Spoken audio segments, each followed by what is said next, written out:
Hi, this is Paul, and this is going to be an effort to do a 5-minute video to document a 40-year journey.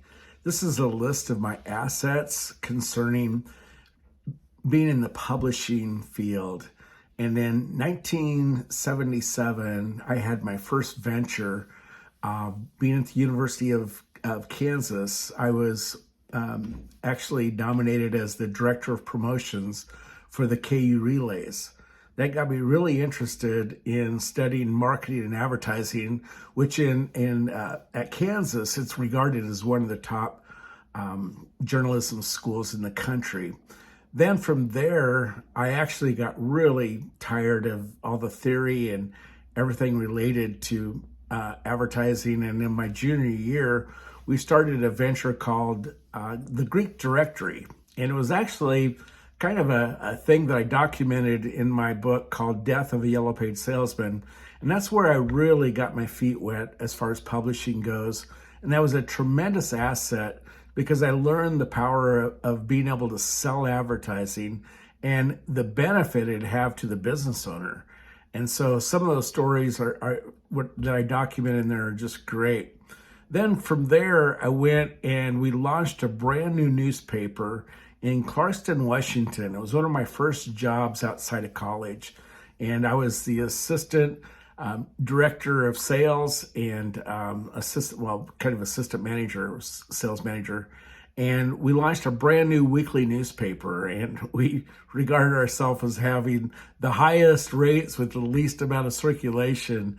And I really discovered the 6 words that made me more money than anything else is I'd walk in and say, I have an idea for you. And ideas sell. Then from there, I went and had a variety of different sales jobs, but I worked for a publishing company, which was regarded as one of the largest publishers on the East Coast, and it was in Knoxville, Tennessee. It was the Whittle Communications 1330 Corporation. And there we actually published 30 magazines in-house that were called print specials. And it was just a phenomenal experience in that I actually worked as the assistant to the director of marketing. We had a sales force of 28 guys across the country, and we have national sell-ins with top advertisers like BMW and Johnson & Johnson. And we were even promoting Winston cigarettes at the time. And so it was back in the 80s, so a little bit more latitude back then. But that was a tremendous, tremendous opportunity and a lot of things. I actually published 2 books for other people in the old school where we had a typesetting house where we did everything. There wasn't even computers back then. I remember we got a System 38 IBM that was just like, oh my gosh, what is this? That probably isn't any more powerful than a PC.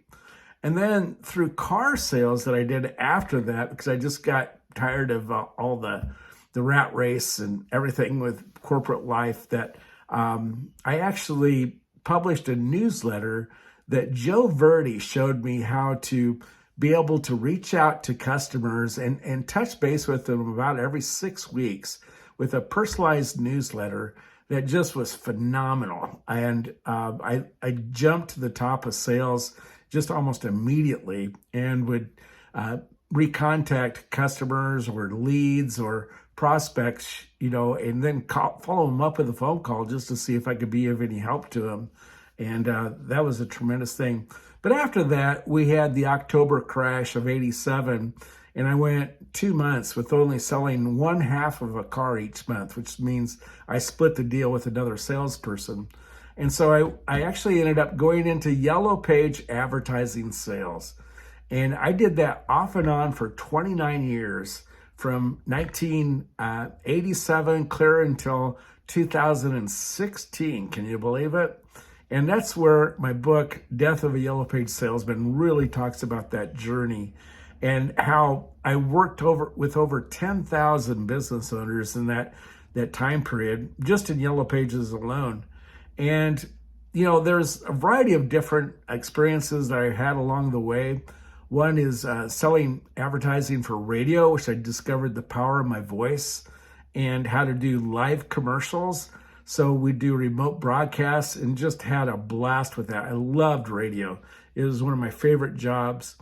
And then through all of the other venues that I've done, it's basically, I found that publishing has been the real backbone to your voice.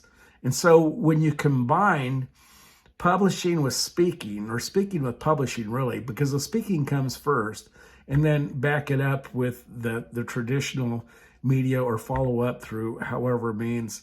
But I'd have to say that this journey has been full of how you can achieve things in your life by simply documenting the process, promoting it, and then having your voice featured in either, broadcast form or also on a personal platform.